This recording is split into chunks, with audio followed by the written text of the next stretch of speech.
So as the very first video of this chapter titled with non-parametric power spectrum estimation, thereupon we have tried to introduce you the difference between the parametric and non-parametric approaches here. Right from the previous chapter, what it was the discrete time random processes, we have seen that the autocorrelation sequence and the power spectral density are related to one another. When we take the Fourier transformation of the autocorrelation function, so that time we are able to get the power spectral density. So to look at the problem of estimating the power spectral density for any random process, it is evident that it will be a thing to first of all estimate the autocorrelation sequence and then to take the Fourier transformation of the same. Thereupon we have also discussed the two difficulties as we go for the non-parametric approach, and in all these non-parametric approaches we have found the limitations as well. So one of the limitation with respect to the non-parametric methods of spectrum estimation, we have noticed that they are not designed to incorporate information that may be available about the process into the estimation procedure. There are various kind of the signals, those are represented, especially the random type of the signal and into the discrete domain.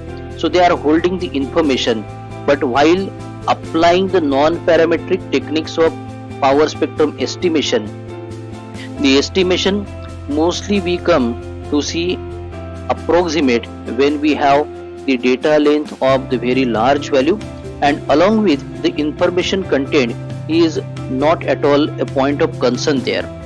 So those applications where this important limitation reduce the efficiency of the applied method over the particular application, we need the another power spectrum estimation approach into the use, and that is nothing but the parametric power spectrum estimation, which will particularly concern to some extent the knowledge that is available into the data samples or simply the discrete time random process or the signal here.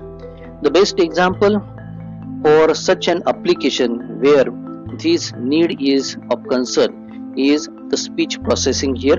The details we shall definitely see when we will be definitely addressing the special applications of this advanced digital signal processing subject here.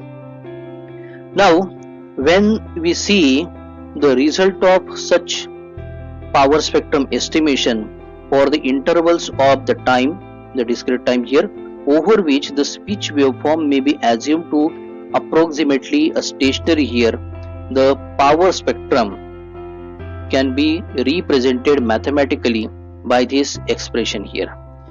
So we consider the speech processing. So speech signal considered to be the random process denoted x of n here, and for the same here we have denoted its power spectral density that can be computed by having the mod square of b of 0 divided by the mod square of 1 plus the summation k is equal to 1 to p a suffix p as a function of k into e to the power minus j times k omega.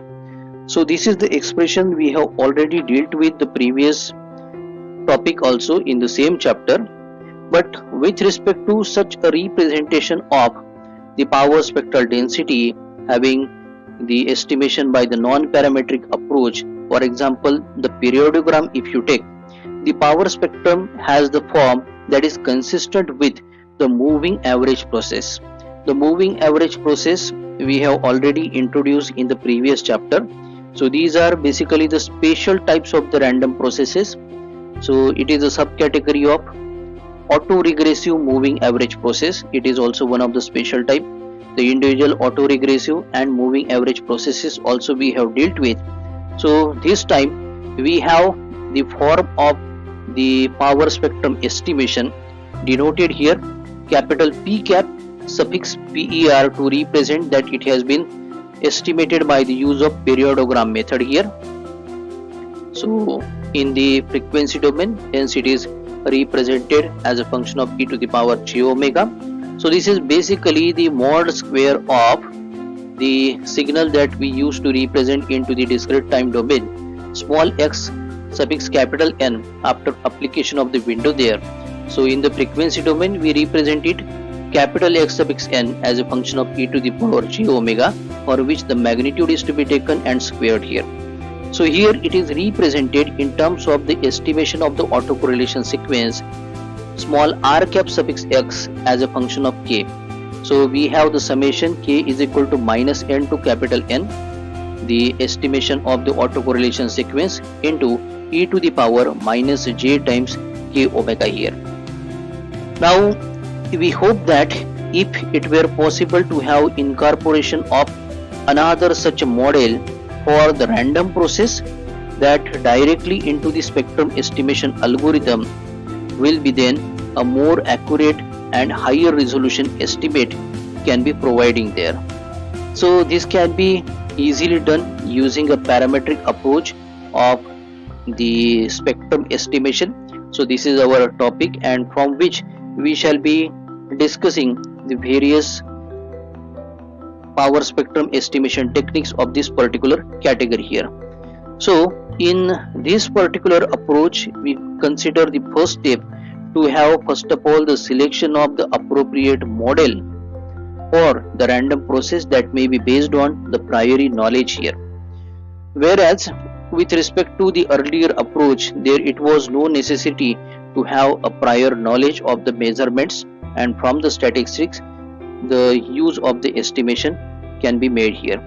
Now what are the models that belong to the category of parametric type for power spectrum estimation? So these are, we have one by one autoregressive, that is abbreviated as capital AR, moving average abbreviated as capital MA, autoregressive moving average abbreviated as capital ARMA, and the last one harmonic, which is concerning the complex exponentials in noise case here.